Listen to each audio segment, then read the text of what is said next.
Hey there, what's going on everybody? So it's looking good in the tank. The glass is a little dirty, so please excuse all that.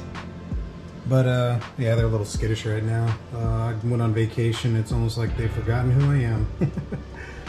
Oh, my broken heart. But anyway, so yeah, the what corals I do have left, very few. Decent colonies though, but very few. Yeah, they're doing okay. I've got the, I think I got the problem pegged with the chloramines. I think I got it all worked out.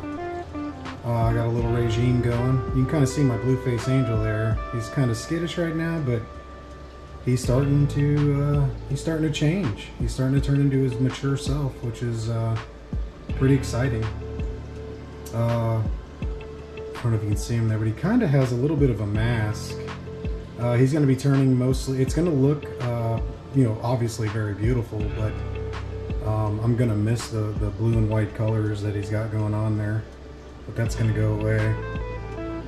But anyway, all the fish are doing great. There's my blue jaw trigger there swimming. Sailfin's kind of the, it's kind of the brute of the tank.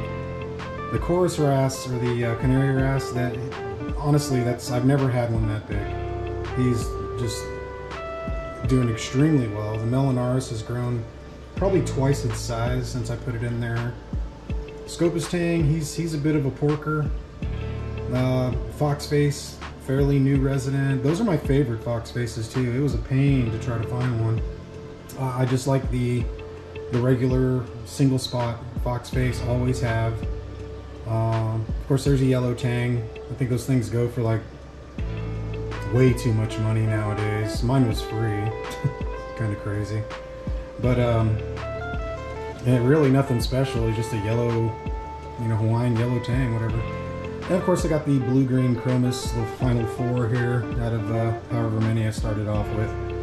Those are some regular little clownfish there, nothing special. These were free as well. And the rainbow anemone has gotten very large, and he'll probably split soon. The male's kind of hanging back there in the anemone, and they do have a little clutch down there. You can't see it from this angle, but they're really happy. The purple stylo, I was actually starting to lose it. You can see maybe, let me see if I can get down here. Oh, there's also a Springer's damsel back there. But I don't know if you can see that, but there was a bleaching starting, and I think I've stopped it. I've successfully stopped it, I believe. Hopefully. I mean, man, me and that stylo, dude.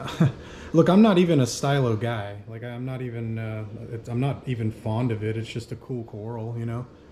But it was a gift from a really good friend, and I'm trying to keep it alive. So yeah, everything's looking good. You know, all my sand is algae free. So I don't know if I said this, but I went on vacation last week, and basically came back and all the algae is gone. The Kelly's green back there was the final frontier for the hair algae, so it's all cleared off.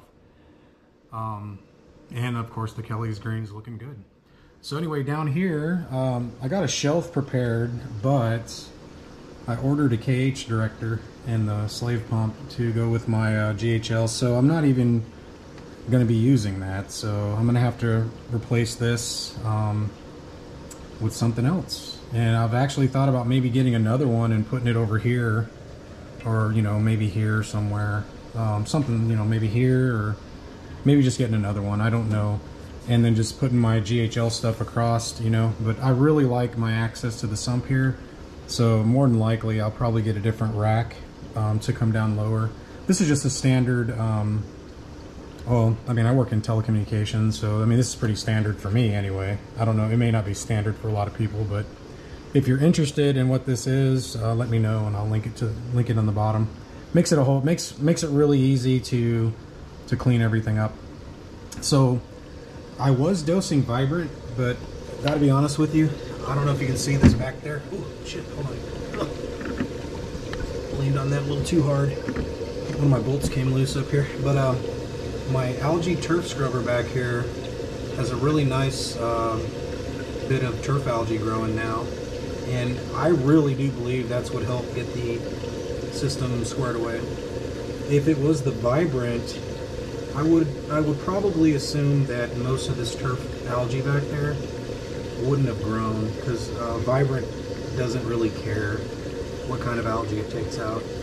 So I'm kind of thinking that maybe that helped. I also turned my UV sterilizer back on, as well as I ran some carbon down here, and it's kind of going right now as well. Over here you can also see, maybe you can see that. I'm trying to get back there. The GoPro barely fits. But yeah, there's turf algae all up in there. I do need to harvest it just to spread it out a little bit and, you know, give it a more decent spread. The Skim8 locker, this is just after about 2 weeks. It's about half full and it holds about a gallon. So the skimmer is doing pretty well, but I'll probably have to downsize it because of the turf algae. And I turned my calcium reactor, or actually I have it hooked up to a Milwaukee pH monitor, and I turned it off to, in essence, turn off the CO2 dosing to the media reactor because my alkalinity was too high. And I think that's what caused the bleaching of the stylo that you saw earlier. So anyway, yeah, so right now all I'm doing is I'm just dosing calc, and it's more than enough for the few amount of corals that I have in here. So I mean, everything really looks dope. Very happy with it. The only thing I have left to do in terms of aquascaping is I have some Tonga rock that is currently curing in a vat, and I'm just going to kind of spread it out, you know, all over wherever I can. I do like it when corals grow on Tonga rock, and I also like the way Tonga branch, it's actually Tonga branch. I just like the way it looks. I also plan on getting rid of the power heads that are up top there, the IceCap 4Ks. I'm just not fond of them anymore. Just kind of not a fan. I don't know if you can see here, but on the side there is, right here on the side, on the back there, the magnet's actually exposed. It's in the water, and I'm not fond of that. The MaxSpec gyres that I just got rid of, they warped because of rust and whatnot, and that was in my tank, and I don't want any metals like that in my tank. So these are going to go away. I don't know if you can see in the back corner back there. I can't zoom with the GoPro, but in the back corner underneath the return line, there's one of my cucumbers is up there. I don't know what he's doing, but he's up there. So, but yeah, that's really it. Just kind of wanted to show the status. The light's doing great. It's a same ATI T5. It's an 8-bulb T5 dimmable setup, and the acrylic shields on there, you know, keeping the water from hitting it, and two 48-inch Reef Bright strips to match. Definitely considering the LED route, but I don't know. We'll see. Also, I know that, you know, the tank looks a bit deceiving, but when you come over here, you can really see the depth. It's really dirty. I just cleaned it yesterday too. It sucks. But you can really see the depth here down the side. It's 36 inches from front to back, and then it's 60 inches, you know, from left to right. So, and the height here, I can't remember, man. I think it was, I think to the water line, it's about 28 inches, maybe 29 inches, I'm not sure. Basically was kind of mirroring or trying to mimic the Marineland Deep Dimension 250. But obviously without the overflows right here. But yeah, built real well. Definitely love the tank. Been happy with it. Now I think my chloramine issue, I think, is squared away. So I'm hoping that you know, I can get my alk in check. And ew, that guy's eating his friend's waste. Ugh. But I'm hoping that I could get some frag packs going in here, and, you know, nothing fancy, nothing special. Just get some vitality in here, you know. So also just a notable is, you know, there's coralline growing above the magnet here, and definitely on the MP40. So that's a good sign. You know, if you see coralline growing, as you can see, this whole back wall and the overflow is finally encrusted completely with coralline. That is a really good sign when you see that. And you know, if you're at that point, if you're ready to start stocking it up, you really can. But just remember, when you do stock up, to you got to be checking your alkalinity quite a bit. But I do, like I said, I have the KHD coming, so I don't know how long it'll take to get here. But that's going to help out profusely, you know, so I can monitor my levels and stock this bad boy up and just keep an eye on it every day to ensure that the corals are getting everything they need.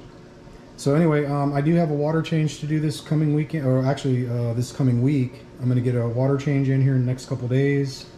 And I vacuumed that side of the tank over there last time.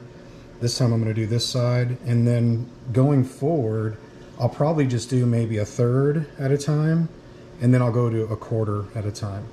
Just to not disturb too much of the beneficial bacteria. So anyway, that's it. Take care.